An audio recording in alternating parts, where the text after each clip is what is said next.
Lily Harper stood outside the sleek glass building of Brooks Media in Seattle, her heart pounding in her chest. At 27, she was no stranger to pressure, but today felt different. She adjusted her blazer, smoothed her dark hair, and took a deep breath. This was it, her last shot. 2 months ago, she had lost her job at a small advertising firm due to budget cuts, and now her savings were running thin. She needed this job, not just for the paycheck, but to prove she could still stand on her own. Brooks Media was a big name in the industry, and landing a role here could change everything. She clutched her resume tighter and stepped inside. The lobby was all sharp lines and polished floors, buzzing with people in suits. Lily felt small, out of place, but she squared her shoulders and headed to the reception desk. The woman behind it barely looked up as she waved Lily toward the elevators. 5th floor, conference room 3. That was where the interview would happen. On the ride up, Lily rehearsed her answers in her head. Why do you want this job? Because I'm good at what I do. What's your biggest strength? I adapt fast. She hoped it would be enough. The conference room door swung open before she could knock, and there he was, Nathan Pierce.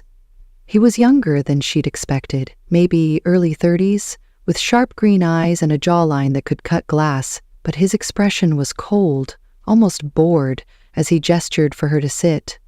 Lily slid into the chair across from him, her palms sweaty. Nathan flipped through her resume without a word, then leaned back, crossing his arms. So, Lily Harper, he said, his voice low and measured. Why should we hire you when your CV doesn't exactly scream standout? Lily blinked, caught off guard. She opened her mouth, then closed it, scrambling for a response. I've worked hard to get where I am, she started. I've handled campaigns, tight deadlines, difficult clients. I might not have the flashiest resume, but I'm reliable, and honestly, I need this chance more than anyone else here. Her words tumbled out, raw and unpolished, and she winced inwardly. Great, she thought. Sounding desperate was definitely not the plan. Nathan raised an eyebrow, scribbling something on a notepad. Reliable, he repeated like he was testing the word. That's not a bad answer, but it's not enough. Tell me about your last project. What made it work? Lily relaxed a little, grateful for familiar ground. She launched into a story about a shoe brand campaign, how she'd turned a tiny budget into a viral social media hit. Nathan listened, his gaze intense, almost unnerving. She finished, and he nodded slowly, tapping his pen against the table. The questions kept coming, each one sharper than the last. How do you handle failure? What's your take on creative risk? Lily answered as best she could, but she felt like she was barely keeping up. By the end, she was sure she'd blown it. Nathan leaned forward, resting his elbows on the table, and studied her resume again. One last thing, he said, his tone shifting, softer now. 5 years ago, you worked on a project for a startup called Brightwave. Ring any bells? Lily frowned, racking her brain. Brightwave? It sounded vaguely familiar, a short gig during her internship days, but nothing stood out. I think so, she said cautiously. It was a small campaign, nothing major. Why? Nathan's eyes locked onto hers, a flicker of something unreadable passing through them. Interesting, he murmured. He sat back, folding his hands. Here's the deal. I'll give you a shot. 30 days on probation. You'll lead a big project, and if you pull it off, you're in. If not, you're out. Deal?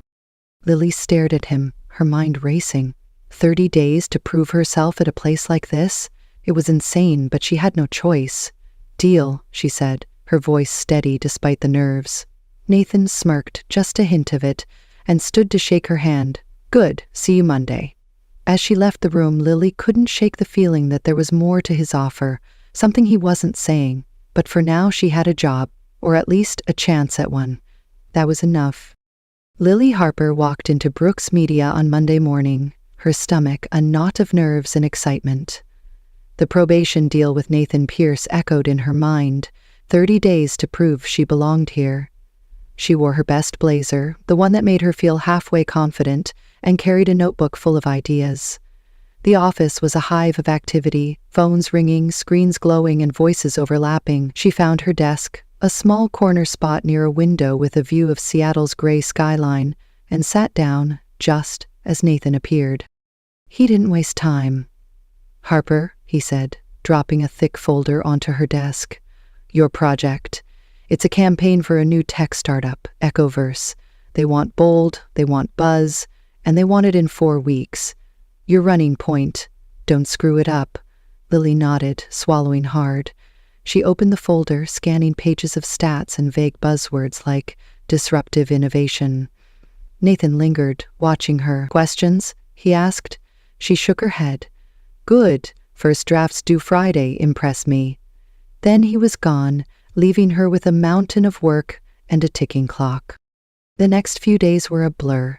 Lily threw herself into the project, sketching ideas, researching trends, and guzzling coffee to keep up. Nathan was everywhere, hovering over her shoulder 1 minute, barking orders the next. "This headline's weak," he'd say, pointing at her screen. "Push harder." She'd grit her teeth and rewrite it, even when she wanted to snap back. But then there were moments that threw her off, like when she fumbled a presentation file in a meeting, and Nathan quietly emailed her the fix before anyone noticed. It was small, but it stuck with her. By Thursday night, the office was nearly empty, just Lily and a flickering desk lamp. She was tweaking a slogan, "Hear the future," when Nathan walked in, 2 coffee cups in hand. He set one down beside her. "Black, no sugar," he said. "Figured you'd need it." Lily looked up, surprised. "Thanks," she said, taking a sip. It was bitter, just like him, and she couldn't help but smile. "You only drink black coffee?" she asked. Nathan shrugged, leaning against her desk. "Anything else makes me jittery. Soda once sent me into a panic. True story." Lily laughed, the sound cutting through the quiet. "You're kidding. You're what, a tough creative director scared of bubbles?" Nathan's lips twitched, almost a grin. "Call it a quirk. What about you? What keeps you going?" She hesitated, then said, "Proving I'm not a failure. Lost my last job to cuts, not talent. This is my shot." He nodded like he got it, and for a second the air between them felt lighter. They worked side by side after that, bouncing ideas around. Nathan suggested a visual hook, a sound wave morphing into a cityscape, and Lily ran with it, sketching on a napkin. "This could work," she said, holding it up. He studied it, then said, "Not bad, Harper. You might survive this place." She rolled her eyes but felt a spark of pride. The clock hit midnight and Nathan stood. "Go home, you've got enough for tomorrow." She packed up, the coffee still warm in her hand, and wondered why he'd stayed so late with her. Friday's draft review was brutal. Nathan tore into her pitch in front of the team, pointing out every flaw, the pacing's off, the tagline's too safe. Lily fought to keep her cool, defending her choices. "It's bold if you give it a chance," she said. He stared her down, then nodded. "Fine. Revise it by Monday." She left the meeting fuming but determined. As she reworked it over the weekend, she kept picturing that late-night coffee, the way he'd almost smiled. It didn't add up with the cold boss she saw by day. The next week brought more pressure. Echoverse's CEO was coming for a preview, and Nathan piled on edits. Lily stayed late again, hunched over her desk, when Mia Evans sauntered over. Mia was all sharp heels and sharper smirks, a senior designer who'd made it clear she didn't like newbies. "Burning the midnight oil?" Mia asked, her tones syrupy. "Nathan's tough, huh? Keeps you close, though. Reminds me of how he was with Lila." Lily frowned. "Lila?" Mia leaned in, lowering her voice. "His old flame, 5 years back, broke his heart. Her name was Lila or something close. Funny, right? You're Lily. Maybe he's got a type." Lily froze, the name hitting her like a jolt. "What happened to her?" she asked. Mia shrugged. "Dumped him and vanished, I guess. Just watch yourself. He's not over it, and you're not her." She walked off, leaving Lily staring at her screen. Lila. It didn't mean anything, she told herself, just a coincidence. But Nathan's words from the interview crept back. "We've met before." She shook it off and kept working, but the seed was planted. Tuesday's preview loomed, and Lily polished her pitch until it shone. Nathan watched her present to the team, his face unreadable. She showed the Soundwave concept, now paired with a sleek video mock-up, and held her breath. When she finished, he said, "Solid. Needs a punchier close, but it's getting there." It wasn't praise, not quite, but it wasn't a rejection either. She exhaled, relieved, and caught him watching her as she left the room. That night, alone at her desk, Lily pulled up an old email from her internship days, searching for Brightwave, the project Nathan had mentioned. Nothing clicked. She sighed, rubbing her eyes. Maybe he was wrong. Maybe she was overthinking it. But Mia's warning lingered, and so did the memory of Nathan's hand brushing hers when he'd handed her that coffee. Something was off, and she couldn't let it go. Lily Harper sat at her desk late on a rainy Seattle evening, the office silent except for the hum of her laptop. The Echoverse campaign was nearly done, her revised pitch ready for the CEO's visit tomorrow. She should have felt proud, but her mind kept drifting back to Mia's words. Lila. Nathan's old flame. The name gnawed at her, and so did his cryptic comment from the interview. "We've met before." She'd brushed it off as nothing, but now it felt heavier, like a thread she couldn't stop pulling. She opened her email again, scrolling through old internship files, determined to find Brightwave and figure out what Nathan meant. Half an hour later, she gave up. No trace of Brightwave, no clue about 5 years ago. She leaned back, staring at the ceiling, when a soft creak made her jump. Nathan stood in the doorway, his coat damp from the rain, holding a takeout bag. "You're still here," he said, not quite a question. Lily shrugged. "Finishing touches? You?" He held up the bag. "Dinner. Figured you might be starving." He pulled out 2 sandwiches, handing her one, and sat across from her. The gesture was simple, but it warmed her more than she expected. They ate in quiet for a bit, the sound of rain tapping the windows. Lily watched him, his sharp features softened by the dim light. "Why do you keep doing this?" she asked finally. "Staying late? Bringing food?" "You don't have to." Nathan took a bite, chewing slowly before answering. "Maybe I want to." "You're good at this job, Harper. I'd hate to see you burn out." She smirked. "So it's not because I remind you of Lila?" The words slipped out before she could stop them, and Nathan's hand froze midair. He set the sandwich down, his eyes narrowing. "Who told you about Lila?" His voice was low, guarded. Lily hesitated, then said, "Mia. She said you loved her 5 years ago. Said I'm just a stand-in." Nathan's jaw tightened, and for a moment she thought he'd walk out. Instead, he leaned back, rubbing his face. "Mia talks too much," he muttered. "Lila's ancient history. You're not her." Lily pressed on, curiosity outweighing caution. "Then why'd you bring up Brightwave? You said we met before. I don't remember you." Nathan stared at her, something shifting in his expression. Pain or memory or both. "You wouldn't," he said quietly. "It was one night, a launch party for Brightwave. You were an intern, barely 22, running around with a clipboard. I was a junior exec, cocky and clueless. We talked, laughed, drank too much. Then you kissed me." Lily's breath caught, her mind racing. A party? A kiss? She had flashes of late nights from that summer, blurry nights of cheap wine and loud music, but nothing clear. "I don't," she started, but he cut her off. "It was quick," he said. "You bolted right after, said something about not mixing work and feelings. I didn't see you again. Brightwave folded a month later and I moved on, or thought I did." Lily's head spun. She'd kissed him? 5 years ago. It sounded like her, impulsive and scared, but the memory wouldn't come. "Why didn't you say this sooner?" she asked, her voice shaking. Nathan looked away, out at the rain. "Didn't think you'd want to know. Then I saw your name on that CV, and it hit me. I had to see if you'd changed."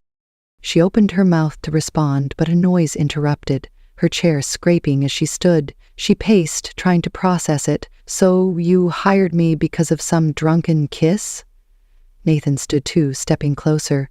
"No, I hired you because you're good. The kiss just made me wonder." He paused, then added, "There's more, though. Lily wasn't just some ex." Lily stopped, turning to face him. "What do you mean?" His eyes locked onto hers. steady and raw. Lila was your sister, your twin, and she's gone. The words slammed into her like a punch. Lily stumbled back, grabbing the desk for support. "What?" she whispered. Nathan didn't flinch. "Lila Harper.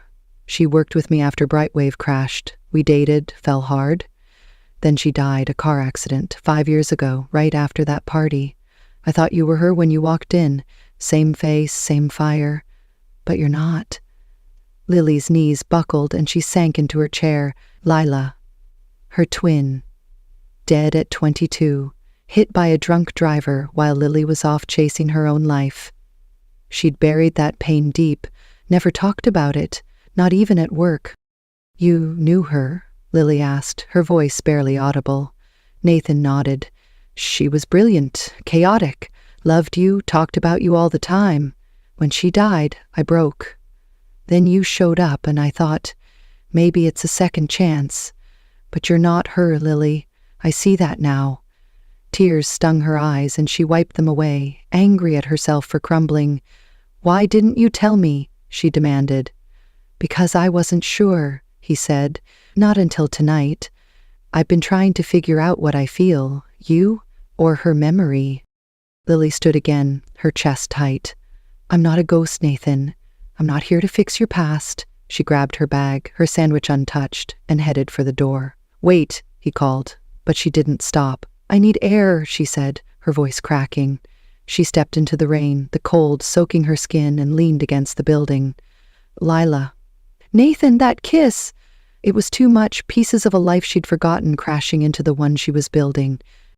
Inside, Nathan watched her go, his hands clenched. He'd messed up, pushed too far. But as he looked at her silhouette in the rain, he knew it wasn't just Lila's shadow he saw anymore. It was Lily, real and alive, and he couldn't let her slip away again. Not like last time. He grabbed his coat and followed her out, the door swinging shut behind him. Lily Harper stood in the Seattle rain, her hair plastered to her face, the cold biting into her skin. Nathan's words echoed in her head. "Lila was your twin. She's gone." She'd run out of the office to escape the weight of it, but it followed her, heavy and sharp. 5 years ago, she'd lost her sister, her mirror in a blur of headlights and grief. She'd locked that pain away, built a life over it, and now Nathan had ripped it open. Worse, he'd tied it to her, to that forgotten kiss, to this job. She wiped her face, unsure if it was rain or tears, and started walking. Nathan caught up to her a block later, his coat flapping in the wind. "Lily, wait," he called, his voice rough. She spun around, her eyes blazing. "For what? So you can tell me more about how I'm your dead girlfriend's replacement?" He flinched, stopping a few feet away. "That's not what I meant," he said. "I messed up, okay? I should have told you sooner. But it's not just about Lila. It's you." Lily shook her head, stepping back. "I don't know what you want, Nathan. I'm not her. I can't be." He moved closer, rain dripping from his hair. "I know you're not. I see you, Lily, the way you fight for this job, the way you don't give up. I'm not chasing a ghost. I'm here because of you." His voice cracked, raw and honest, and for a second she almost believed him, but the doubt was louder. "You don't even know me," she said. "You hired me because of some memory, some fluke. I need this job, not your feelings." She turned and walked away, her boots splashing through puddles, leaving him standing there. The next day, Lily threw herself into the Echoverse pitch. The CEO's visit was her last hurdle, and she nailed it, her voice steady as she presented the Soundwave concept. The room applauded, and the CEO shook her hand, saying, "Impressive, we're sold." Nathan watched from the back, his face unreadable. When it was over, he cornered her in the hall. "You did it," he said. 30 days, and you're in. Full contract's yours." Lily nodded, forcing a smile. "Thanks, I'll think about it." His brow furrowed. "Think about it? This is what you wanted." "Not like this," she said quietly. "I came here to prove myself, not to be someone's second chance." Nathan started to argue, but she cut him off. "I'm done, Nathan. After today, I'm out." She handed him her revised pitch notes, her final work, and walked away. He called after her, but she kept going, her decision settling like a stone. She couldn't stay, not with Lila's shadow hanging over them. The office buzzed the next week without her. Mia Evans wasted no time, sliding into Nathan's office with a coffee and a smile. "Heard Lily bailed," she said, leaning on his desk. "Guess she couldn't handle it. Need a new partner for the next campaign?" Nathan barely looked up from his laptop. "No," he said, his tone flat. Mia pressed on. "Come on, you don't need her. I've been here longer. I know the game." He set his pen down, fixing her with a cold stare. "You're not Lily. That's the point." Mia's smile faltered, and she left, muttering under her breath. Nathan sat alone after that, staring at Lily's empty desk. He'd pushed too hard, assumed too much. He'd seen her talent, her spark, and yeah, Lila's face, but it was Lily who'd gotten under his skin. The late nights, the way she'd laughed at his coffee quirks, the fire in her pitch. He'd lost her just like he'd lost Lila, but this time it hurt different. He grabbed his jacket and headed out, needing air, needing to think. A year passed, and Lily didn't look back. She took her savings, her grit, and started her own ad firm, Harper Creative, in a tiny Seattle office. It grew fast, her name spreading after a string of bold campaigns. She'd found her footing, built something hers, not tied to Nathan or Lila or anyone. One evening, she hosted a launch event for a new client, a rooftop party with lights strung across the deck. She mingled, glass in hand, feeling steady for the first time in years. Then she saw him, Nathan Pierce, standing by the bar holding a folder instead of a drink. He looked different, less polished, his tie loose. Lily froze, her pulse racing. "What are you doing here?" she asked, walking over. He held up the folder, a faint smirk tugging at his lips. "Applying for a job. Heard Harper Creative needs a designer. My CV's solid if you'll take a look." She stared, caught between shock and laughter. "You're kidding?" He shook his head. "Dead serious. I've spent a year figuring out what I want. It's you, Lily, not Lila, not the past. I'll start at the bottom if that's what it takes." Lily took the folder, flipping through it. His resume was real, detailed, even listed Brooks Media.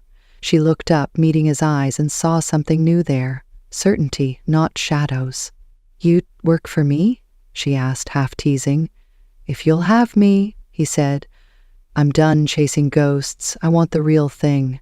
She handed the folder back, a smile breaking through. "Interviews tomorrow. Don't be late." Nathan grinned, the first real one she'd seen, and she felt the air shift, like a door opening she hadn't known was there. Lily Harper stood on the rooftop of her Seattle office, the night air cool against her skin as the launch party hummed around her. Guests laughed and clinked glasses under strings of golden lights, celebrating Harper Creative's latest success. She'd just finished chatting with a client when Nathan Pierce's words sank in. "I'm applying for a job." She held his CV, still warm from his hands, and looked at him, half expecting a punchline, but his green eyes were steady, no trace of the cold director she'd met a year ago. "You're serious," she said, her voice caught between disbelief and amusement. Nathan nodded, stepping closer, the crowd fading into a blur behind him. "Never been more serious. I walked away from Brooks Media 3 months ago, sold my stake, took a break, figured out what matters. It's you, Lily, not Lila, not some memory. You." She flipped through the CV again, stalling for time. It listed his years at Brooks, his campaigns, even a reference from the Echoverse CEO. She raised an eyebrow. "You'd really work for me? Take orders from the intern who kissed you and ran?" He grinned, a real unguarded grin that lit up his face. "If you'll have me. I'm good at following directions when I want to be." Lily laughed, the sound surprising her. It felt good, lighter than she'd been in months. "Okay, Pierce," she said, tucking the CV under her arm. "Interviews tomorrow, 9 sharp. Bring coffee, black, no sugar. You're on trial again." He mock saluted. "Yes, boss." And she rolled her eyes, but her chest warmed at the playful spark between them. She waved him off to mingle, watching him blend into the party, and took a sip of her drink. For the first time, she didn't feel Lila's shadow, just her own. The next morning, Nathan showed up at Harper Creative's office, a small space with exposed brick and a view of the Puget Sound. He carried 2 coffees, setting one on her desk as she sat behind it, playing the boss. "Punctual," she noted, taking the cup. "Good start." He sat across from her, loosening his tie. "I aim to please." "What's the first question?" She leaned forward, tapping a pen on his CV. "Why should I hire you, Nathan Pierce, when you've spent a year chasing me instead of a career?" He didn't flinch. "Because I'm damn good at what I do, and you know it. Echoverse was half my push, even if you owned it. But more than that, I'm here because I want to build something with you, not just for you. I've spent too long looking back. You make me look forward." Lily studied him, his words settling deep. She'd built this place alone, brick by brick, but the idea of him beside her didn't scare her anymore. "All right," she said. "You're hired. Junior designer, 6-month trial. Don't mess it up." Nathan's grin widened and he reached across to shake her hand, his grip firm and warm. "Deal," he said. "You won't regret it." She pulled back, smirking. "I better not. First task, fix the logo mock-up on my desk by noon." He laughed, already rolling up his sleeves, and she watched him settle in, the office feeling fuller with him there. It wasn't just a job, she knew that. It was a beginning, fragile but real. Weeks turned into months, and Nathan fit into Harper Creative like he'd always belonged. He brought ideas, argued with her over fonts, and stayed late to brainstorm over takeout. They fell into a rhythm, work bleeding into quiet moments, a hand brushing hers over a sketch, a shared look that lingered too long. One evening, as rain tapped the windows, Lily caught him staring at her across the office. "What?" she asked, tossing a pencil at him. He caught it, smiling softly. "Just thinking. You're better than I ever imagined, Lily Harper." She stood, walking over to his desk, her heart picking up speed. "Better than Lila?" she asked, half teasing, half needing to know. He set the pencil down, standing to meet her. "Lila was a storm, wild and gone too fast. You're steady, real. I loved her, yeah, but I love you more. Took me a year to see it." His voice was low, honest, and it hit her hard. She stepped closer, close enough to feel his breath. "Good answer," she said, and kissed him. It wasn't like that blurry night 5 years ago, rushed and reckless. This was slow, deliberate, her hands on his face, his arms pulling her in.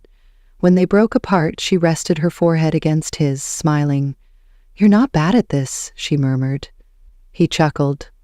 "Practice makes perfect," and she shoved him playfully, the tension melting into laughter. They stood there, rain streaking the glass, and she felt whole, not a twin, not a shadow, just Lily. A month later, they walked out of Harper Creative together after a long day, the city lights reflecting off wet streets. Nathan slipped his hand into hers, and she didn't pull away. "You ever think about Lila bringing us here?" he asked, his tone quiet. Lily squeezed his hand, looking up at the sky. "Maybe. She was always the wild one, pushing me out of my shell. Guess she led you to me, in a way." He nodded, pulling her closer as they walked. "I'll take it," he said. "Her last gift." They stopped at a corner, the bay glimmering in the distance. Lily looked at him, his face soft in the glow, and thought about that first interview, the shaky start that had somehow landed her here. "I came to Brooks Media for a job," she said, almost to herself. "Found more than I bargained for." Nathan turned to her, his eyes bright. "Same. You're my best hire, Harper." She laughed, leaning into him. "And you're mine, Pierce." The night stretched out ahead, full of promise. They'd started with a resume at chance and stumbled through pain and doubt to find each other. Harper Creative was hers, built from scratch, but now it was theirs too, a shared dream taking shape. As they walked on, hand in hand, Lily felt the past settle, Lily's memory a quiet warmth instead of a weight. She glanced at Nathan, his profile sharp against the lights, and smiled. Whatever came next, they'd face it together, no shadows, just them. The rain slowed to a drizzle, and the city hummed around them, alive and bright. Lily tilted her head back, letting a few drops hit her face, and thought about that interview, the coffee, the kiss that changed everything. She'd walked in looking for work, but she'd found a life, a love she hadn't known she needed. Nathan squeezed her hand, pulling her along, and she followed, ready for whatever lay ahead, the two of them against the world. Alma's hands were trembling, but it wasn't from fear. It was the steam, thick and swirling in the marble-tiled bathroom of a penthouse she had no business being in. The mirror had fogged up completely, the scent of eucalyptus soap clinging to the air. She wasn't supposed to be here, yet. She had arrived early, hoping to finish her shift quickly before catching the last subway home. The building supervisor said the owner wouldn't be home until late, like always. But the moment Alma stepped onto the slick shower platform to wipe down the chrome fixtures, her foot slid, her balance vanished, and in one breathless moment, she crashed backward into the open glass door. The towel she had tucked into her waistband slipped loose. The neckline of her loose uniform shirt tore open on impact, exposing pale skin as she landed hard against the warm, wet floor. She gasped, winded, her hair soaked, her chest rising in sharp rhythm. She scrambled to cover herself with a nearby towel, heart pounding. And that was when he stepped in. Julian Reese. He was supposed to be in Boston. That was what the schedule said. That was what the staff always assumed. But here he was, standing in the doorway of the bathroom in a black cashmere coat, his eyes narrowing the second they landed on her soaked, trembling form. His face didn't twist in anger or shock. There was only stillness, quiet, calculating stillness. Alma's voice caught, "I'm sorry. I didn't know." Her words crumbled as she sat up on her elbows, pulling the towel to her chest. Julian moved forward without saying a word. He crouched beside her, his coat dampening at the hem, and extended a hand. His fingers were warm, dry, steady. She hesitated, then took it. Her body tensed when he helped her sit up. He didn't linger on her bare shoulder, the exposed curve of her waist. He simply met her eyes, expression unreadable, and said softly, "You hit your head?" "No, just surprised." He nodded once, then rose to his full height. His presence was staggering, like gravity made human. She'd seen photos of him, the elusive billionaire, the man who built Reese Designs from nothing after his family's company collapsed years ago. But nothing had prepared her for the weight of his silence, or the way it made her forget she was half naked on his floor. She scrambled to her feet, backing away, cheeks burning. "I'll leave. I'm sorry. This was a mistake." He didn't move to stop her, but he didn't look away either. Instead, he said the one sentence that made her pause at the door. "I swear I didn't mean to see you like that. But now I can't forget what I saw." Alma turned, eyes wide. Julian looked at her like he wasn't sure if he was annoyed, intrigued, or both. But behind that stillness, she caught something else, something flickering and unspoken. She gripped the doorknob, trying to calm her breath. She was just a maid, a girl from the Bronx with no experience in this kind of world, and he was the kind of man who broke rules simply by existing. Nothing could ever happen. Nothing should. But in that bathroom, with steam curling between them and the echo of her breath lingering in the air, something already had. Alma Velázquez didn't grow up dreaming of penthouses and designer floors. She grew up in a one-bedroom apartment in the Bronx where she shared a pull-out couch with her younger brother. Her mother worked double shifts as a home nurse until arthritis in both hands forced her to stop. Alma was 19 when she dropped out of community college to pick up 3 part-time jobs, cleaning houses by day and working a late-night diner shift just to keep the lights on. At 22, she was exhausted but still standing. The cleaning job at this luxury building was supposed to be temporary, just a little extra cash to pay for her mother's medication and maybe help her brother apply to trade school. But from the moment she stepped into the penthouse on the 40th floor, she knew nothing in her world had prepared her for it. The place was glass and stone and silence, like a modern castle floating above the city. Everything was white, black, or chrome. No clutter, no warmth, no evidence that anyone actually lived there. She had only seen the owner once from afar when he exited the building in a sharp suit, sunglasses on, driver, waiting. He hadn't noticed her. Why would he? She was just the maid. Julian Reese, however, was known to almost everyone else. Tech magazines called him a design visionary. The press called him one of the most eligible bachelors in New York. Internally, his board of directors called him obsessive, genius, and impossible to please. To Alma, he was just a name on the work order.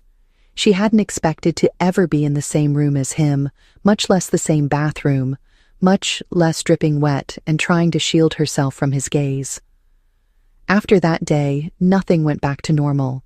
He didn't mention it, didn't reprimand her, didn't file a complaint. But he was there more often, always, unexpectedly. He'd be reading on the terrace when she came to water the plants, or on a call in the kitchen when she was emptying the dishwasher. At first, she thought it was coincidence. Then she noticed the subtle changes.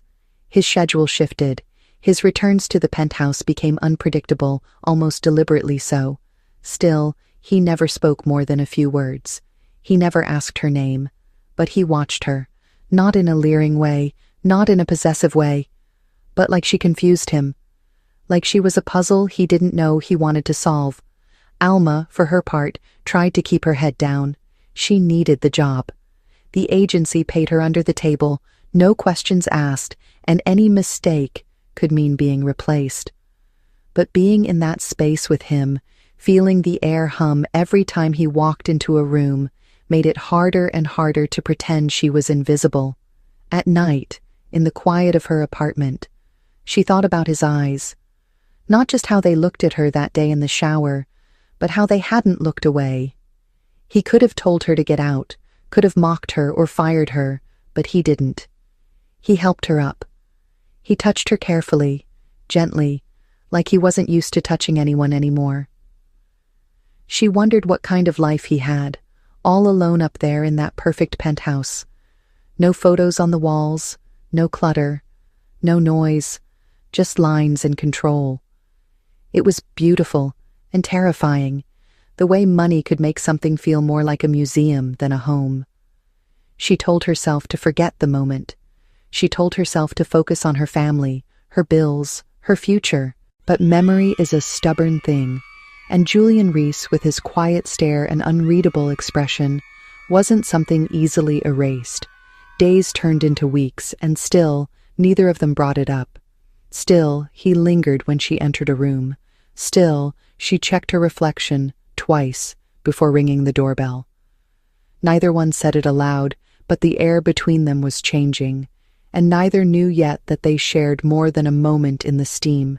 They shared a past neither of them could see coming. The next time Alma saw Julian, he was already home when she arrived. She stepped into the penthouse cautiously, clutching the cleaning supplies to her chest, her breath catching when she spotted him in the kitchen, pouring a glass of water. He didn't look surprised. If anything, it seemed like he had been waiting. "You're early," he said without looking up. "Or you're late," she replied before she could stop herself. His lips twitched, just slightly, like he was amused. He turned to face her, the glass in his hand catching the light from the window. "Which would you prefer?" She blinked. "I didn't think it mattered." "Most things don't," he said simply, then walked away. The tension started there, in the small, sharp exchanges that sounded harmless but felt like sparks. Alma tried to stay professional, but every moment near him felt like walking along a wire strung between propriety and something else she couldn't name. He didn't flirt. He didn't joke. But he noticed everything.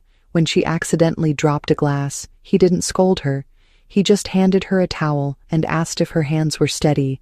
When she rearranged a vase on the coffee table, he moved it back silently, but only after she left the room. Once he caught her humming under her breath while she wiped the windows. He didn't say anything, just stood behind her, watching. She only realized He was there when she turned around and almost bumped into him. "You have a good voice," he said softly, "for someone who never speaks." Alma's cheeks flushed. "Maybe I don't have much to say." "Maybe," he replied, his gaze steady. "Or maybe no one's asked the right questions." That day, he didn't leave the room. He sat at the bar counter while she dusted the living room, not saying much, just watching. She felt his presence like heat, like pressure. And still, nothing crossed the line. He never touched her again, not once. But she started noticing other things, like how his shoulders tensed when his phone buzzed, how he stared out the windows for long minutes as if searching for something he couldn't name. She began to wonder if he was lonely. Not the kind of lonely that came from being single, but the kind that came from being untouchable. She wasn't sure when her curiosity turned into something warmer, something heavier. Maybe it was the night she caught him sitting on the edge of his balcony at 1 a.m, drink in hand, staring into the dark. Maybe it was the day she saw the scar on his wrist when he rolled up his sleeves. Or maybe it was when he looked at her like she was the only person in the room who wasn't trying to take something from him. The distance between them began to shrink, slowly, carefully. They began to speak more. Alma told him about her mother's failing health, about her brother trying to find a job, about how she hated cleaning mirrors because they always reminded her how tired she looked. Julian told her about building his company from scratch, about the lawsuits, the betrayals, the nights he couldn't sleep. He never mentioned his parents, never talked about what came before. But she could see the weight in his silence. One night he asked her if she'd ever been in love. She laughed, short and bitter. "You have to be chosen for that," she said, "and I've never been anyone's first choice." He didn't respond for a long moment. Then he said, "Some people don't need to be chosen, some people are just seen." Alma didn't know how to answer that, so she changed the subject. The next week she was reassigned to another unit while her usual co-worker returned from leave. Alma didn't see Julian for 10 days. She thought the spell would break, that whatever fragile thread had existed between them would snap with time and distance. But it didn't. On the 11th day, she got a call from her supervisor asking her to cover a shift back at the penthouse. Alma said yes before she could think. When she entered the penthouse, it was like nothing had changed, except everything had. Julian was there, waiting. "You came back," he said, not as a statement, not as an accusation, but as something else. "Relief, maybe." She nodded. "I wasn't sure you'd want me to." He tilted his head. "Why wouldn't I?" "Because I'm just the help." "You're not just anything," he said, and then he stepped forward, slow and deliberate. He reached for her hand, not to pull her close, not to seduce, but just to touch. "I haven't felt anything real in a long time," he said, "and that scares the hell out of me." Alma's heart pounded. She didn't move. He didn't kiss her. He just held her hand like it was the most fragile thing he'd ever held. That night, she stayed longer than usual. They sat on the couch in silence, listening to the city outside the glass walls. She told him about her dreams, the ones she buried to survive. He told her about the silence that followed his success, the empty victories. Nothing happened physically, but everything changed. The line between them had thinned to a breath, and neither of them was ready to say what they knew was already happening. That something had started, that something might not stop.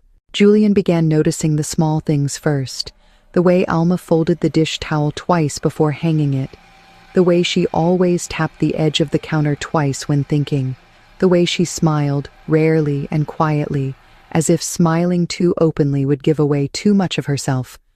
He didn't ask for explanations, but he paid attention. He noticed how she avoided eye contact when she was nervous, how she bit the inside of her cheek when she was angry but didn't want to show it, how she spoke softly, even when she was certain. It wasn't affection that unnerved him. It was how natural it began to feel to have her there. One evening, the sky over Manhattan was streaked with red and gold. Alma was wiping down the windows in the main room when she glanced over her shoulder and saw Julian watching her again. "What?" she asked, eyes narrowing slightly. He didn't flinch. "You don't look like you belong here," he said. Her body stiffened. "I know." He shook his head. "That wasn't an insult. It's a compliment. You don't look like this place has swallowed you." She didn't answer. He stood from the armchair, walked toward her, and stopped just close enough to make the air between them stretch thin. "I've watched this apartment eat people alive," he said. "You come in with who you are, and then the silence, the view, the money it makes you forget. But not you.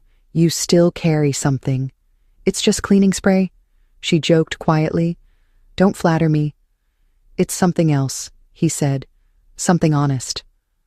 That evening, Julian invited her to stay for tea. She accepted. They sat by the floor-to-ceiling window. No touching. Just stories. She told him about growing up in the Bronx, how her mother always said, "One quiet girl can keep a whole family together." How Alma always wanted to go to school for art, but could never afford to draw more than rent receipts. He listened without interrupting. Then he spoke. "My family had money once," he said. "Reese Group wasn't always mine. It was my father's, until it wasn't." He told her about the man who'd once been his father's business partner. A charming, dangerous man who undercut his father's deals, tricked him into signing away control, then left their family bankrupt. His father died 2 years later. Julian was only 18. "I built this from the wreckage," he said. "Every brick, every contract, every win. I swore no one would ever take anything from me again." Alma listened, frozen. The name he didn't say hung unspoken in the air.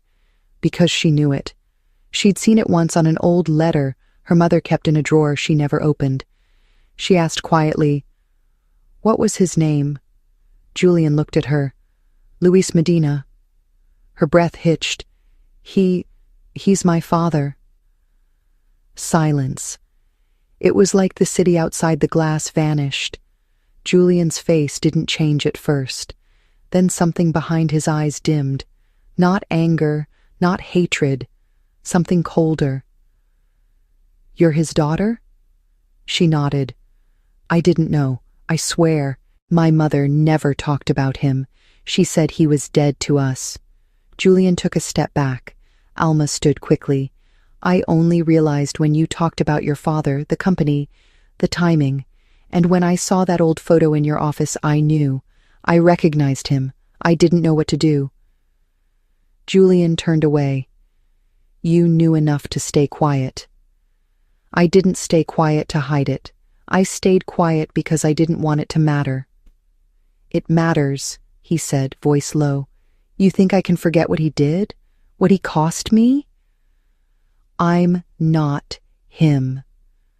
"But you're his." The words landed sharp. Alma stepped back, stung. "So that's it?" she asked. "It doesn't matter what I've done, what I've been, just the name I didn't choose?" He didn't answer. She grabbed her coat. "I shouldn't have come back." She walked out before the silence crushed her. That night, Julian didn't sleep. He stared at the ceiling, trying to convince himself she had played him, that it was some long game, that she was sent by fate to remind him that trust was a luxury he couldn't afford, but he knew better. He remembered her flinching when he reached too close, her hands shaking when she thought he was angry, her voice cracking when she said she had never been chosen. The next morning, Alma didn't show up. Not the next day, either, or the next. The penthouse felt hollow. He hated how much quieter it had become. He didn't call. He didn't send anyone. But 3 days later, he walked into his office and opened the drawer that held the old photo, the one of his father and Luis Medina. They were young in it, smiling, partners, before betrayal. He stared at the man who ruined his family, Then he looked at Alma's handwriting on the service form she had filled out the first day she arrived. Her letters curved inward, neat and small, like she didn't want to take up space. He called his assistant. "Find me, the address," she put down. 20 minutes later, he was standing on a street in the Bronx, facing a 3-story walk-up. He knocked on the apartment door. A younger boy answered. "She's not home," he said. "She's working the night shift at the diner." Julian nodded. Tell her I left something in the quiet." The boy looked confused. Julian turned and walked away. That night, Alma found a small envelope tucked under her pillow. Inside was a note. It said only, "I see you. Not your father. Not your name. Just you. Come back when you're ready." The next evening, she knocked on the penthouse door. Julian opened it himself. He didn't speak. She stepped in, dropped her bag, and walked straight into his arms. He held her like she was the first solid thing in years. She whispered into his chest, "I don't want to fix your past, but I want to be part of your future." Julian kissed the top of her head. "That's all I ever wanted." They didn't need forgiveness that night. They just needed each other. No legacy, no guilt, just the fragile peace of two people who chose to stay. That night changed everything, not because something extraordinary happened, but because something simple finally did. Alma didn't come back as a maid. She came back as herself, not because he begged, not because he offered her a role to fill, but because she chose to. And Julian, for the first time in years, didn't try to fix, control, or define what she meant to him. He let her be. The shift was subtle, but real. She didn't move in, she didn't stop working, but she stayed longer after her shifts, sometimes curled on the couch with a book, sometimes sketching in the corners of old design plans he'd left out. Julian began to leave her blank notebooks, good paper, expensive pens. He never said it aloud. She never asked. One evening, she found a note in the back of a sketch pad. "Draw the world you want, not the one you come from." She taped it to the inside of her locker. In the penthouse, their physical closeness remained unspoken, restrained, but charged. Julian's hand brushing hers as they passed in the kitchen felt like electricity. Alma's laugh, rare and surprised, always made him freeze as if afraid the moment might end. The tension between them built slowly, one heartbeat at a time. But the rest of the world didn't wait. One night, Julian hosted a private event for a new investor. Alma wasn't supposed to be there. She only stopped by to drop off a book he'd left at her apartment. But the elevator opened, and suddenly she was face to face with a room of suits and stilettos. Eyes turned, some in curiosity, others in judgment. One woman approached her with a cruel kind of smile. "You must be the help," she said sweetly. "Or something more interesting?" Alma didn't respond. She didn't have to. Julian's voice cut through the crowd. "She's exactly who she wants to be," he said, "and she's not here for any of you." He walked to her side, took the book from her hand, and said, "Thank you. I needed this." She smiled quietly. "I know." That night, he didn't walk away from her. He walked away from the crowd. Alma followed. In the elevator, they stood side by side. He turned to her slowly. "I'm tired of pretending you're not the best part of my day." She didn't answer right away. "I don't know how to do this," she said. "I don't either," he admitted, "but I know what I want." "And what's that?" He looked at her like the question was too small. "You, just you." They stood in silence as the elevator reached the top. She stepped out, but he didn't follow. "You're not coming?" she asked. "If I go in there with you, I won't let you leave," he said, voice low. "Not tonight, not ever." Her breath caught. "Then maybe you should." Julian stepped out slowly, closing the door behind him. In the dim hallway light, he reached for her hand. She didn't pull away. "I want to be clear," he said. "This isn't about desire. It's not about what happened in that bathroom or what didn't happen after. This is about trust. I want to be close to you because I trust you, because I want you to trust me." Alma stared at him. Her heart was pounding. "I've never done this," she said softly. "I know." He stepped closer. "That's why I want to do this right." She led him inside. There were no grand gestures, no music, no performance, just soft lighting and two people standing very still in the quiet. She reached for his collar, not to pull him closer, but to feel the warmth of his skin beneath the fabric. He cupped her cheek. When their lips finally met, it wasn't rushed. It wasn't frantic. It was patient, reverent, like they were learning each other's language one breath at a time. Julian didn't undress her quickly. He didn't rush through the moment. He touched her as if he was asking, not taking. Her shirt slid off her shoulder slowly. She stood before him, exposed, vulnerable, her chest rising with the weight of what she was about to give. "Are you sure?" he asked, voice barely above a whisper. "Yes," she said, "but only if you promise you won't run when it gets hard." He smiled softly. "Running from you is the only thing I've never been able to do." When he lay her down, he wasn't the powerful CEO. He was a man holding something sacred, and when she wrapped her arms around him, she wasn't the girl from the Bronx anymore. She was just Alma, and she was his. They moved slowly, learning with each touch, with each sound, with each gasp that escaped between whispered names. Afterward, they didn't speak. They didn't need to. He traced slow circles on her back. She rested her head on his chest, listening to the rhythm of something new, something alive. In the hours that followed, neither of them said what it meant, but they both knew. This wasn't just physical. This was surrender. This was the moment they chose not to go back, and neither of them wanted to. The following morning was quiet, almost too quiet. Alma woke first, the sunlight painting soft golden lines across the crisp bed sheets. She lay still for a moment, listening to Julian's steady breath beside her. His arm was wrapped around her waist, possessive in sleep, but gentle. He looked younger like this, softer, less like the untouchable man she first feared and more like someone learning to be real again. She slid out of bed carefully, pulling on one of his shirts that hung loose on her frame.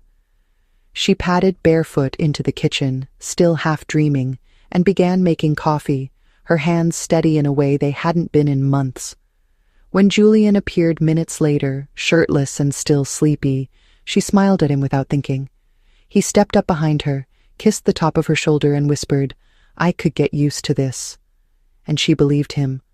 For the first time in years, Alma allowed herself to hope, but hope is fragile, and the world has a cruel way of testing anything that dares to grow too quietly.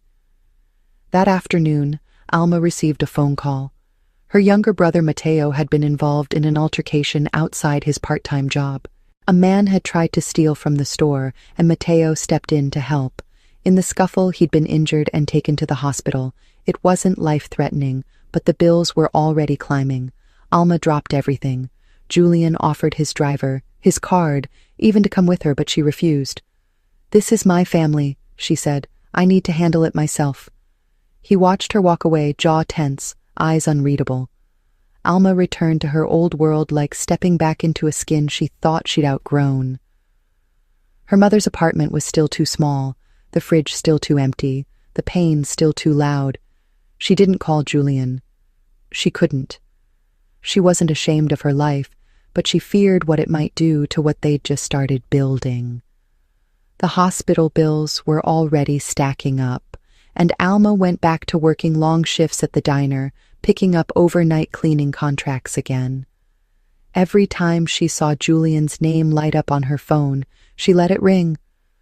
Not because she didn't want to talk to him, but because she didn't know how to explain that love didn't fix rent, that desire didn't erase debt.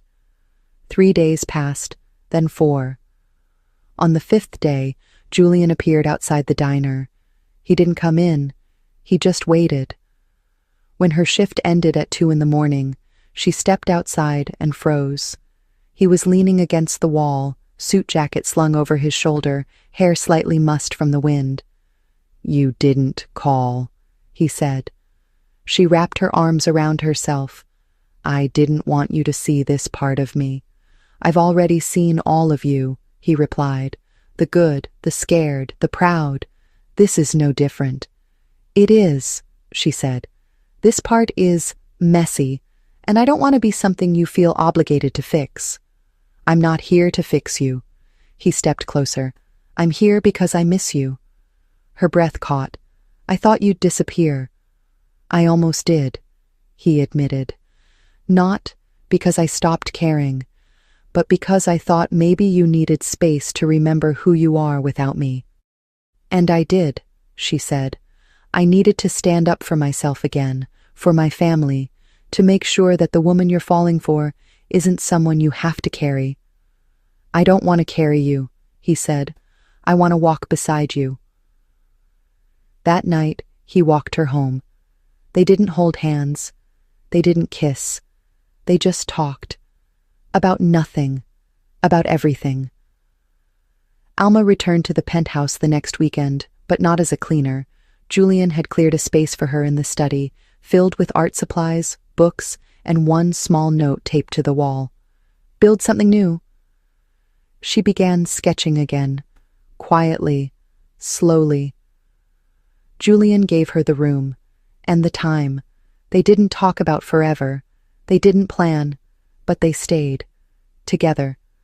One night, weeks later, as they stood on the rooftop of his building, looking out over the city that had broken them both in different ways, Alma said, "I used to think love was something you earned, something you had to be worthy of. Now I think maybe it's something you learn to accept." Julian looked at her, eyes soft. "And I used to think it was something you survived, but now I think it's something that saves you." She leaned into him. "Not saves, reveals." He kissed her forehead. "Then thank you for revealing me." There was no dramatic twist, no last-minute disaster, just two people choosing to stay in a world that made it easier to run. And somehow that choice was the most dramatic thing of all. Some stories end with fireworks, others with tragedy.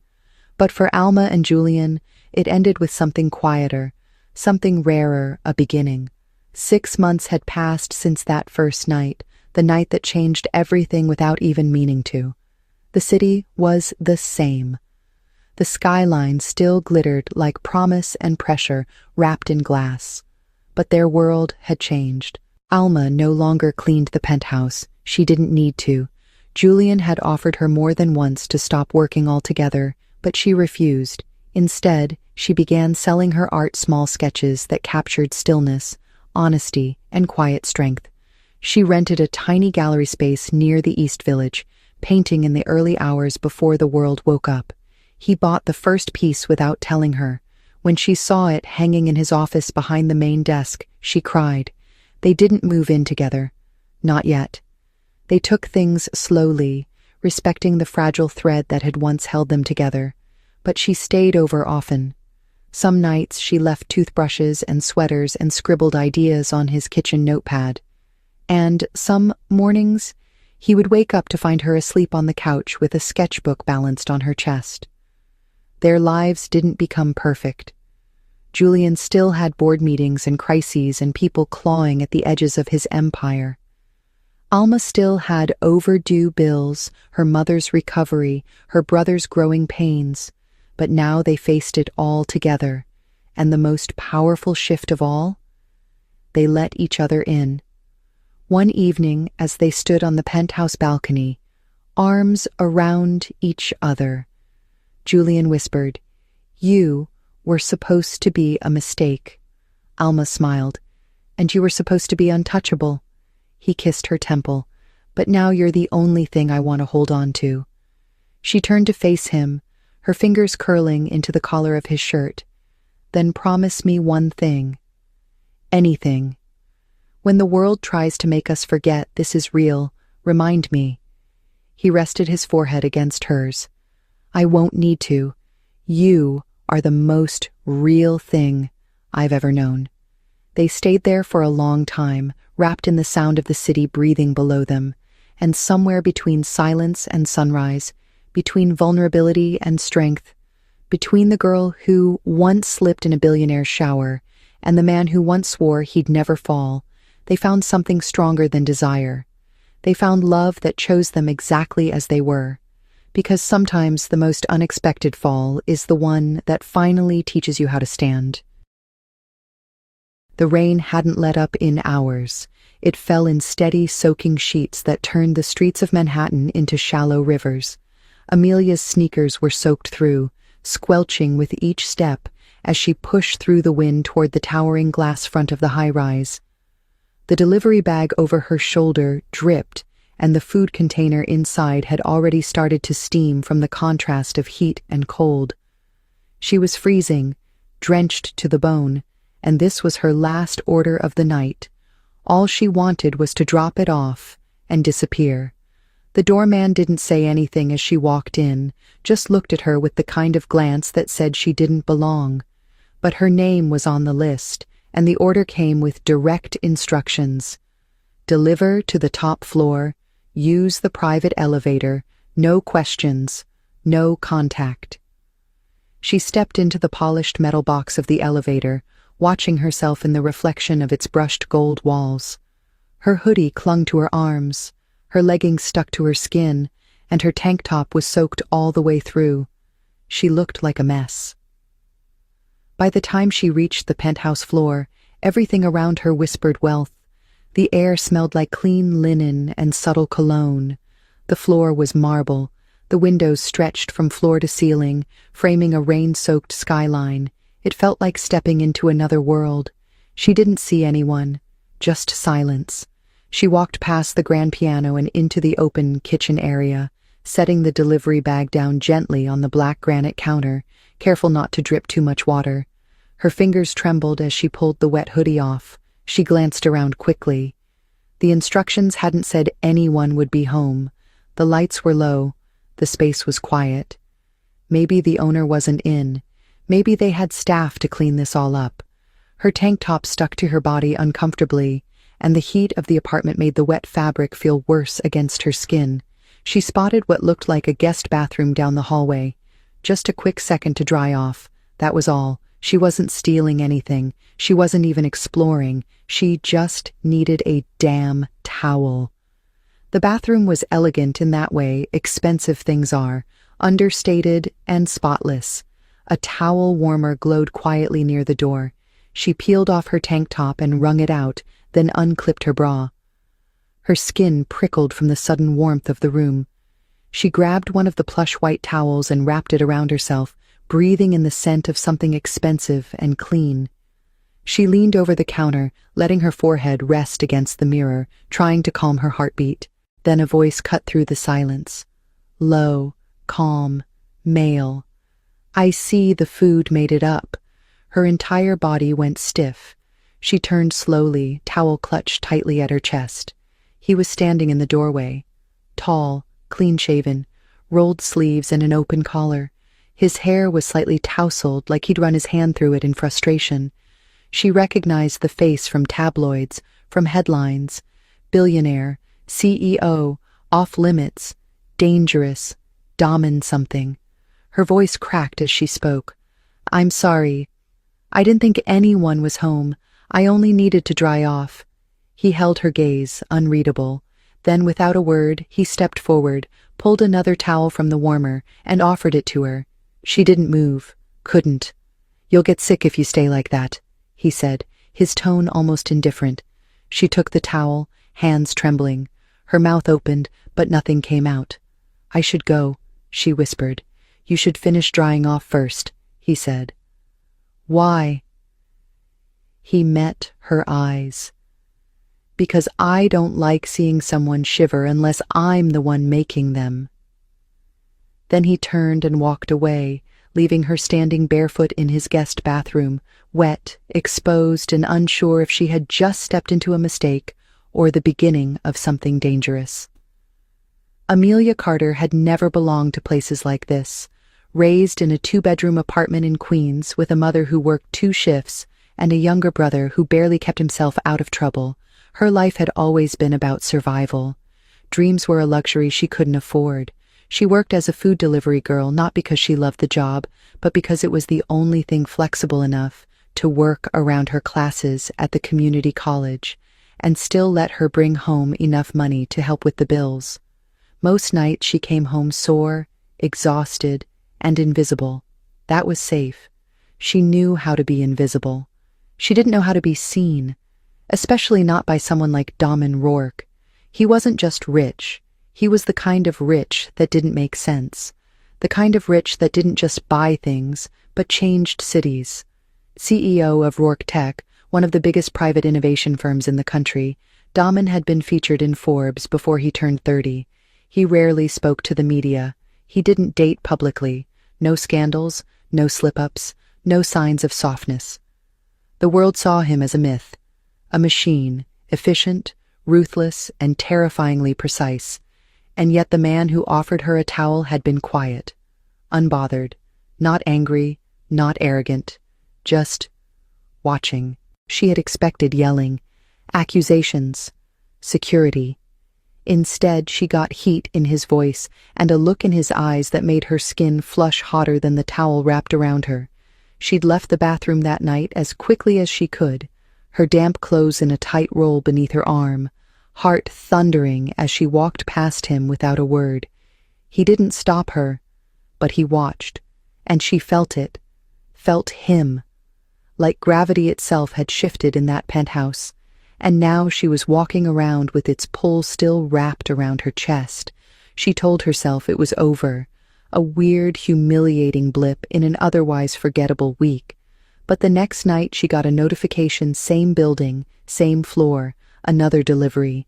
Her stomach twisted. She should have rejected it, should have passed it on to another driver, but she didn't. She put on her driest hoodie, tied her hair back, and rode the elevator again. This time when the doors opened, he was already waiting.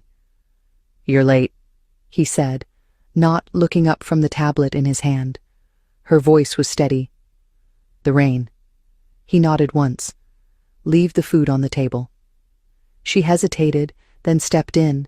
The room felt different, dimmer, softer, like it remembered her too.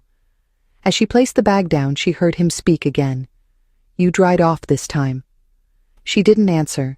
She didn't know how. Then, unexpectedly, he asked, "What's your name?" She blinked.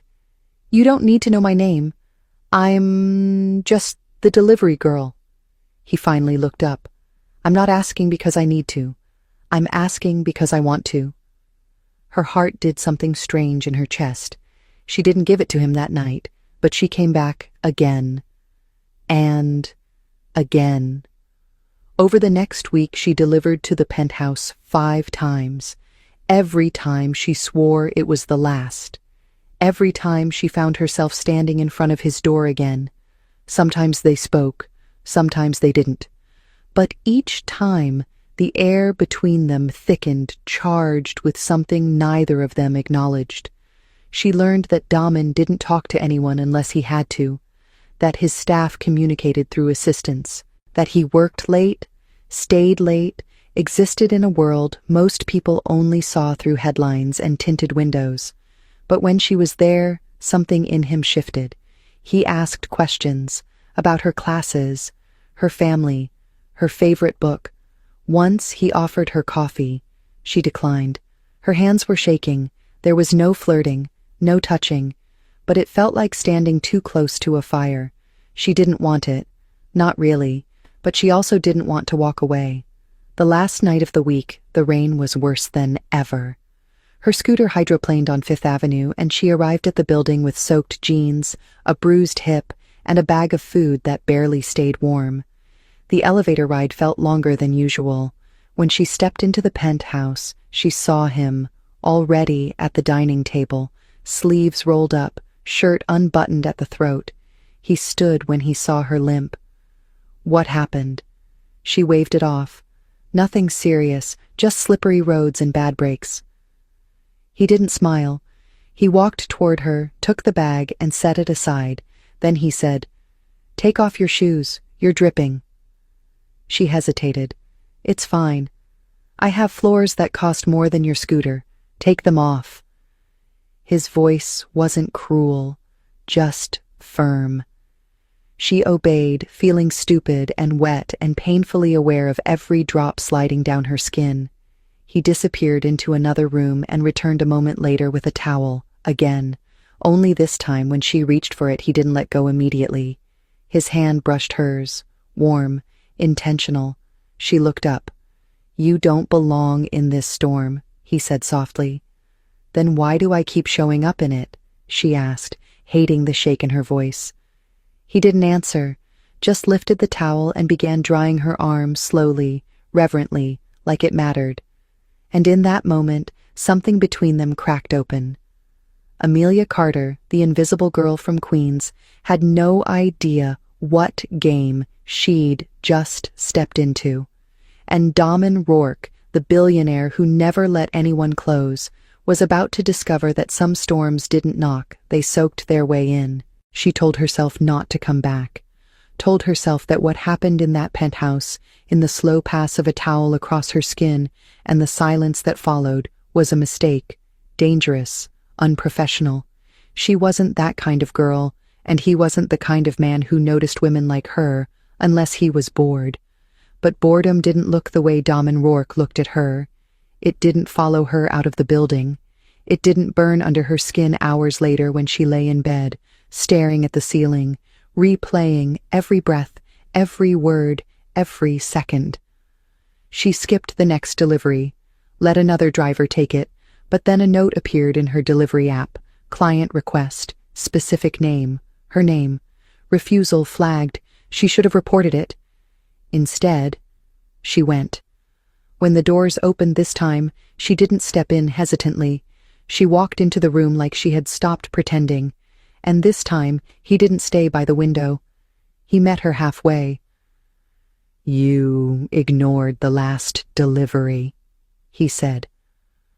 "I'm not on your payroll," she replied. He studied her, something unreadable in his eyes. Then he turned and said, "I made you coffee." She followed him into the kitchen like it was the most natural thing in the world. Like she hadn't come here soaking wet and wrapped in borrowed warmth less than a week ago. The cups were already set out, steam curling gently from each. She took the one he handed her and held it, both hands wrapped around the ceramic. "Why are you doing this?" she asked finally. "You don't know me." He leaned against the counter, sleeves rolled again, tie abandoned somewhere.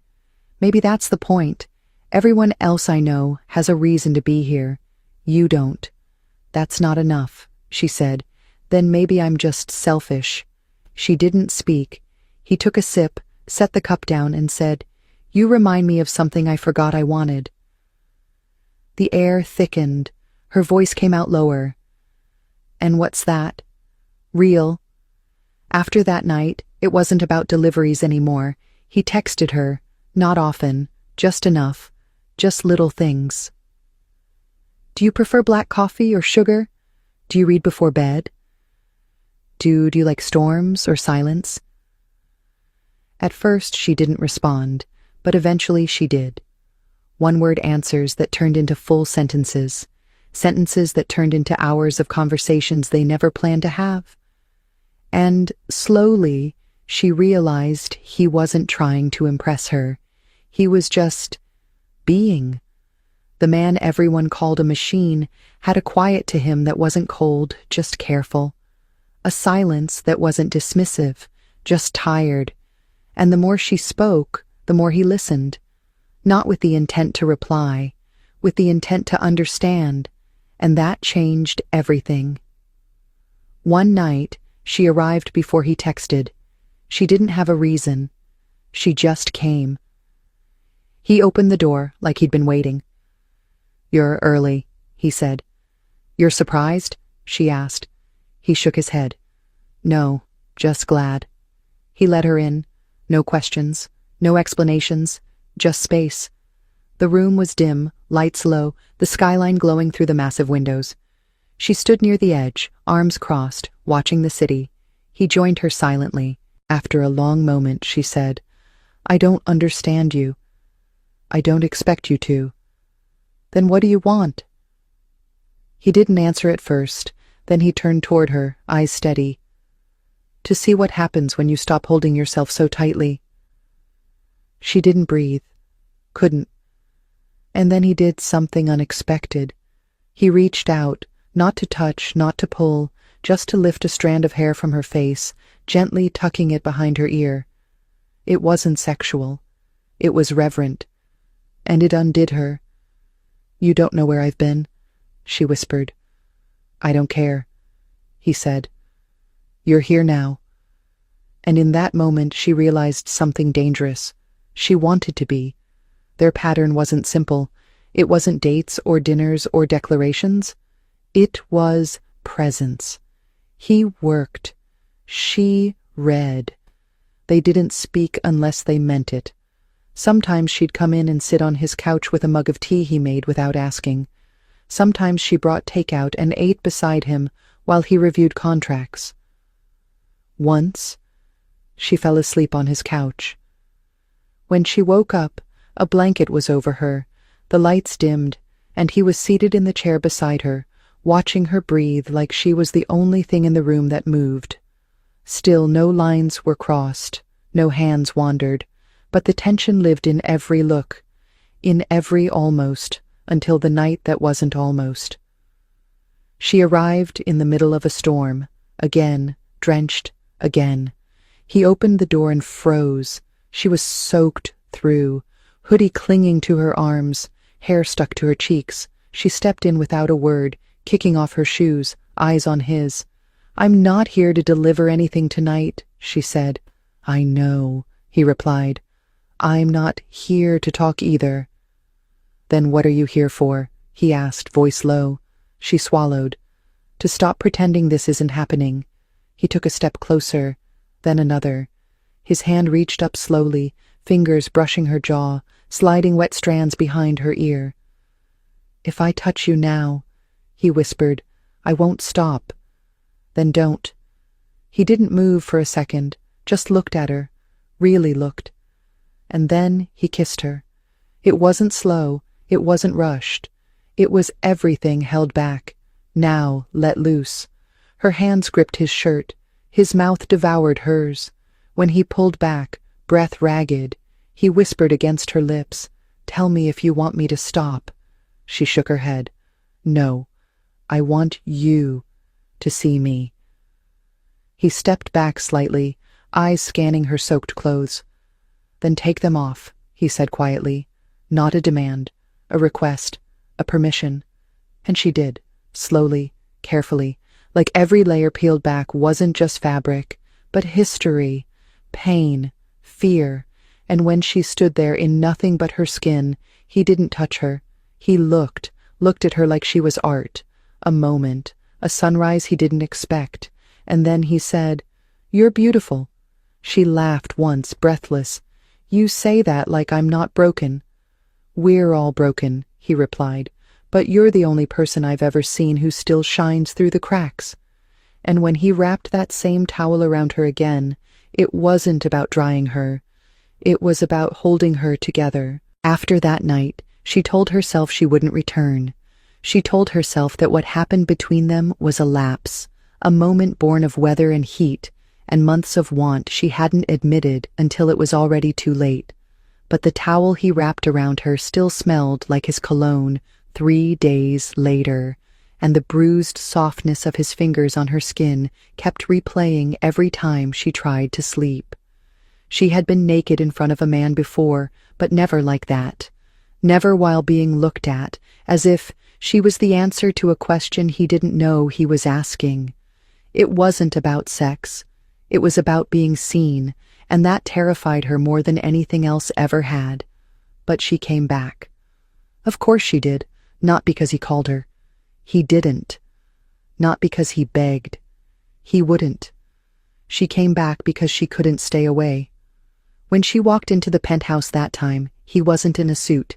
He was barefoot, wearing a soft black t-shirt and gray sweatpants, seated at the edge of the couch with a book in his hand and the city spread like a dream behind him. He looked up, his eyes unreadable but warm, and said nothing at first. She stood in silence, unsure how to cross the space between them. Then he said quietly, "Did you sleep?" She shook her head. "Me neither," he said. She moved to sit beside him, not touching, but closer than before. "I shouldn't have let that happen," she whispered. He looked at her. "You think I regret it?" She didn't answer. "I don't," he said. "But I regret that you looked scared after, not of me, of yourself." She turned to him slowly. "Because I don't know who I am when I stop hiding." He tilted his head slightly. "Then maybe we find out together." She stared at him, heart thudding, then asked, "Why me?" His jaw flexed slightly, then relaxed. "Because you showed up in my world and refused to be impressed by it. You didn't shrink, you didn't chase, you just were. And that's rare." She nodded slowly. "And what happens when I stop being rare?"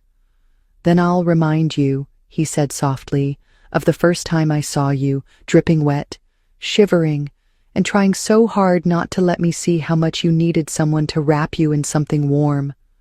That night, they didn't touch. Not really, but they didn't separate either." She fell asleep on his couch again, this time with her head resting against his shoulder, and he didn't move for hours. When she woke up, the blanket had slipped, and his arm was around her waist like a promise made in silence. She didn't leave. She stayed for breakfast. She stayed while he worked in the other room. She read one of his books, curled on the lounge chair, and when he came to check on her, he said nothing, just leaned down and kissed the top of her head like it was the most natural thing he'd ever done. By the end of the week, she had her own mug in his kitchen, a folded blanket on his couch, a toothbrush tucked quietly beside his. Still, nothing was said, no labels, no declarations. But something had shifted. They didn't just orbit anymore. They moved together. And then came the evening she found him staring out the window, glass untouched in his hand, expression blank. "Talk to me," she said softly. He didn't answer. "Daman," she said, stepping closer, "please." He looked at her finally, eyes tired. "I had a brother," he said. She froze. "Had?" He nodded slowly. "Older, smarter, the kind of person people followed without question. He died when I was 23.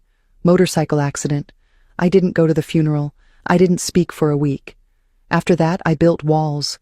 I stopped needing people. I became the man everyone thought could never break. Because if I broke, I wouldn't know how to put myself back together." She moved toward him slowly, gently taking the glass from his hand and setting it aside. "You don't have to fix yourself with me," she said. "I'm not here to watch you shatter. I'm here to hold the pieces." He exhaled, and it sounded like surrender. And then he reached for her, arms sliding around her waist, pulling her into him like she was the anchor keeping him from drifting out to sea. She held him there, heart to heart, silence humming like safety. Later, they sat side by side on the floor, backs against the couch, knees brushing, her hand tucked into his. "I used to think being touched meant being taken," she said suddenly, "that the only reason anyone wanted me was for what I could give, not for who I was." He turned his head toward her. "Who told you that?" "No one had to," she said. "Life did. Every time I was looked at like a thing. Every time a man assumed the price of my body was a smile and a thank you. Every time I said no, and it wasn't heard." He closed his eyes. "I'm listening now." "I know," she whispered. "That's why I'm still here." That night she undressed again, not because she was soaked, not because she needed to dry off, but because she wanted him to see her by choice, Every layer she removed, she did slowly, deliberately, with eyes on his. And when she stood bare before him, she didn't feel small. She felt seen, revered, wanted, not as a fantasy, as a truth. He stepped toward her, hands warm, sliding over her shoulders, down her arms, eyes never leaving hers. And when he touched her, it wasn't urgent, it wasn't rough, it was worship. His mouth traced the curve of her collarbone, his hands moved like they were memorizing her shape. He kissed the scar on her thigh, like it was a secret worth keeping. She gasped when he sank to his knees in front of her, not because she was afraid, but because no one had ever knelt before her like she mattered. "You're trembling," he whispered. I'm not scared," she said.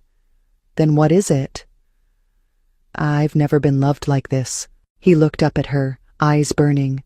"Neither have I." That night, they didn't sleep apart. They didn't sleep much at all. But what they shared wasn't about climax. It was about connection, skin against skin, heart against heart, the kind of intimacy that left fingerprints on the soul. And when they finally collapsed in tangled sheets, limbs entwined, breaths shared, she whispered, "You don't have to protect me." "I'm not," he murmured. "I'm letting you in." She smiled into his chest, heartful. "Then don't lock the door behind me." He kissed her hair. "I never will."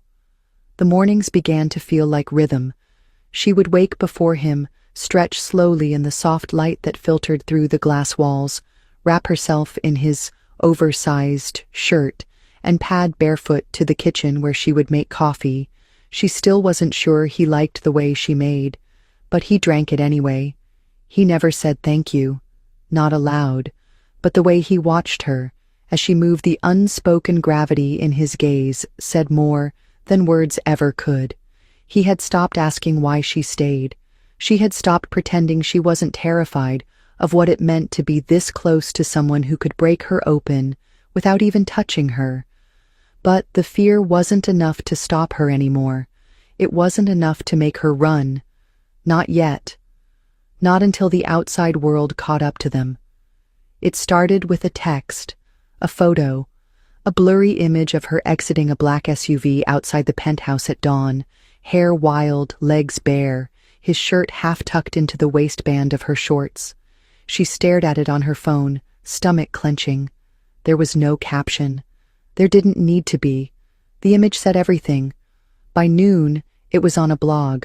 By 3, the office was whispering. By 5, there was a memo from HR asking for a confidential conversation. She didn't bring it up to him at first. She thought maybe if she didn't speak it, it would fade. But it didn't. It got louder. The headlines grew crueler. Billionaire caught sleeping with hired help. Delivery girl wraps more than just packages. She couldn't even look at her own reflection without hearing the echo of their judgment. So when she finally walked into his office, shut the door behind her and said, "We have a problem," he already knew. He didn't say anything at first, just looked up, eyes unreadable, mouth tight. She held up the printed screenshots. "They know," she said. "Everyone knows." He stood slowly. "And what exactly do they think they know?" She exhaled.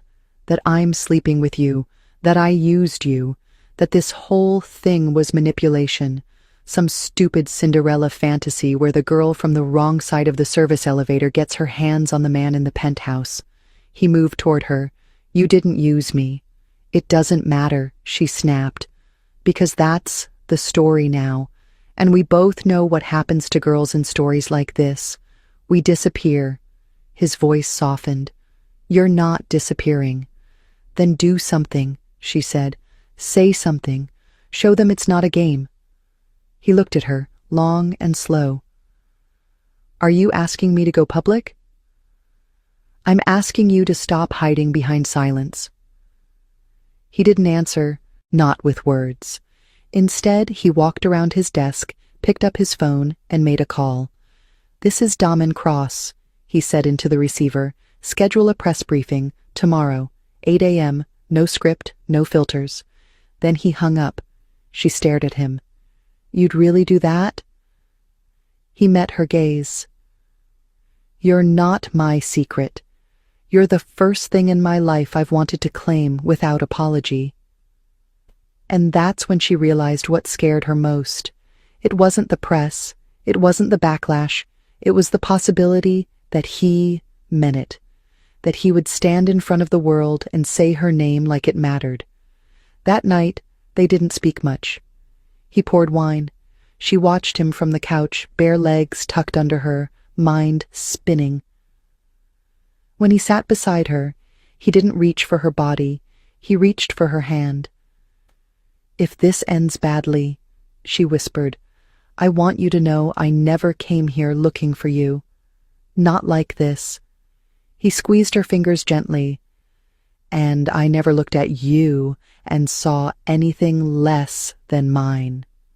The next morning, the room was packed. Cameras, reporters, flashes.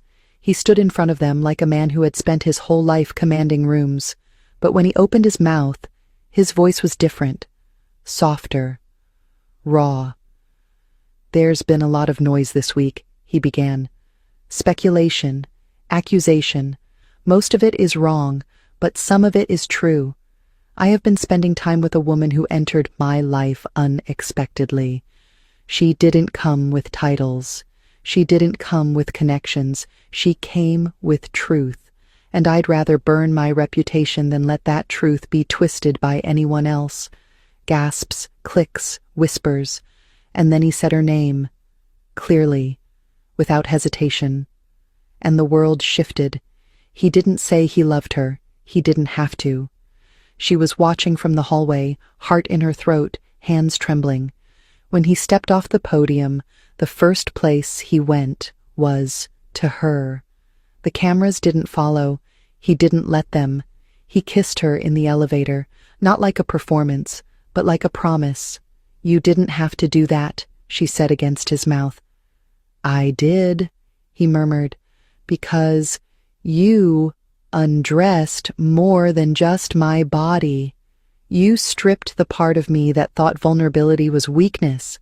She pulled back just slightly, eyes glistening. So what happens now? He smiled, slow and dangerous. Now, the real game begins. They didn't go home that night. Not to the penthouse, not to the city. He booked a private car that took them to the coast, to a house she hadn't known he owned, a place hidden by cliffs and silence, where the ocean met the edge of the world, and nobody asked questions. She didn't need to pack. He didn't ask her to. He just said, "Come with me." And she did. For 3 days they didn't look at headlines. They didn't check emails. They stayed wrapped in salt air and linen sheets, in whispered conversations, and bodies too tangled to pull apart. He watched her sketch beside the window, with her knees tucked to her chest. She watched him forget how to be a man who built walls for a living. They cooked without recipes. They kissed without hesitation. They slept like they hadn't in years. And in those quiet hours between sunset and sleep, she started to believe maybe they'd found a way to outrun the noise. But peace is always temporary when you come from a world that feeds on chaos. On the 4th morning, he got a call. He didn't answer at first. She watched him stare at the screen, thumb hovering, jaw tight. Then he stood up, walked outside, and didn't come back in for an hour. When he did, his face had changed. She sat up slowly. "What is it?" He didn't answer right away. Then he exhaled. "Someone leaked your employment file, the original delivery application, the security cam footage from the first night." Her stomach dropped. "Who?" "We don't know yet, but it's everywhere."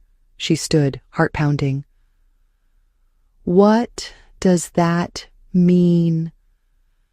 "It means the story just got new teeth. They're painting it as a calculated move, a social climb, a seduction strategy. They're quoting your old boss, your rent history, even pulling photos from your high school yearbook."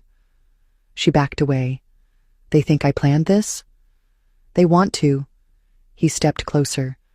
"Because it's easier to believe you were after power than to admit you just mattered." Her voice cracked. I can't fight that. You don't have to, Aki. He said, I will. No, she said suddenly, louder than she meant to. You can't protect me from something you helped create.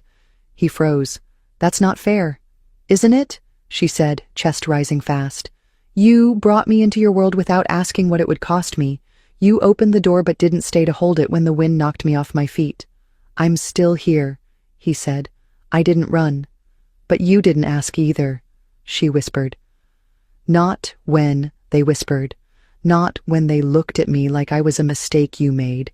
You just assumed I'd be strong enough to carry it. His voice dropped. You are strong. That's not the point, she said, shaking her head. I don't want to survive you. I want to belong with you.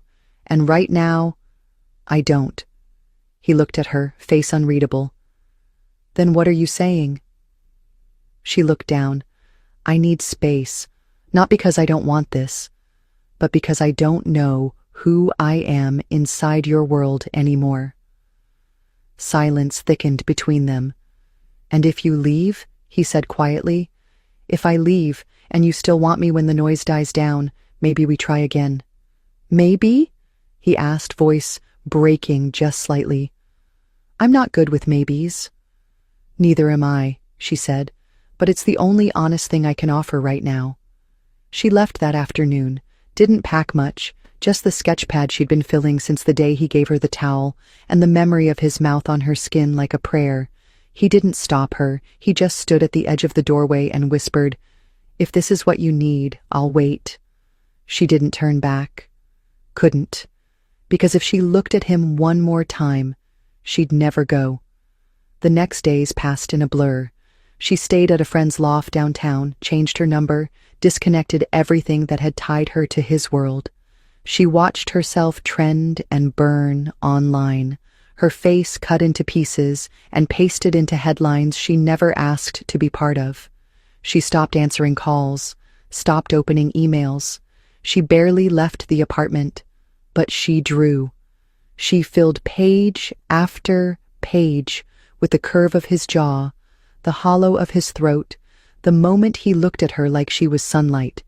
And then one night, when the city was rain-drenched and the sirens outside blurred into silence, she opened her inbox to find one email. No subject line, no body text, just an image, a scanned page from one of her sketches, the one of her sitting curled in a chair the night after she told him she was afraid of disappearing. At the bottom of the image, he had written 4 words in black ink. I still see you. She stared at it for a long time. Then she cried for the first time since she left. She didn't answer the email, not at first. She read it, closed it, opened it again, then sat staring at the screen while the night dragged itself into morning. There was nothing else. No questions, no demands. Just that one sketch, that one line, written like a promise. She still remembered the way he had looked at her the night they met, half amused, half intrigued, like she was a puzzle he didn't expect to solve. And somehow, even now, after everything, he still looked at her like she was worth understanding. 3 days later, she stood outside the same building where everything had started. She didn't tell him she was coming. She didn't wear makeup or heels or anything expensive. She wore jeans, a plain sweater, and the same delivery bag she had kept in her closet, like a reminder of where she came from. The security guard didn't stop her. The elevator ride felt endless. Her reflection in the chrome walls was older now, not in years, but in experience, in the quiet heaviness that came with surviving your own story. When the doors opened, the floor was quiet. His office lights were on. She stepped inside without knocking. He was seated at his desk, fingers paused above his keyboard, like he'd been expecting her for days. Their eyes met. Neither of them spoke. Not yet. Then he stood slowly, as if afraid that even the smallest movement might scare her away again. She didn't move. I thought maybe, he started, then stopped. She shook her head. Don't talk yet. She walked toward him slowly, heart pounding, until she stood close enough to feel the heat of his breath. That email, she said quietly. That line you wrote. I didn't know how much I needed to hear it until I did. He swallowed. I didn't know how to say anything else. You didn't have to, she said. You just had to show up. I was scared, he admitted. Not of the press, not of the fallout, of you, of what I felt, of how easy it was to want you and how impossible it felt to deserve you. She reached for his hand. You still don't understand, do you? You were never supposed to deserve me. You were supposed to choose me anyway. His fingers tightened around hers. I do. She smiled, small and aching. Then we start from here. Not as your assistant, not as your escape, just as a woman who took her shirt off to dry and accidentally found something worth staying for. He smiled back, finally, the kind of smile that didn't belong to a CEO or a billionaire, just a man who had lost something and gotten it back without even knowing how. She stepped closer, pressed her forehead to his. No more running, she whispered. No more hiding, he replied. And when he kissed her, it wasn't about lust or power or fixing something broken. It was about breathing, about coming home, about finally being seen, not as a mistake, not as a rumor, but as something real. They didn't need to say anything else, not then, because the world outside would keep spinning, the headlines would fade, and the tower would still stand. But this moment, this quiet, steady, undeniable truth between them, this was theirs, and it was enough.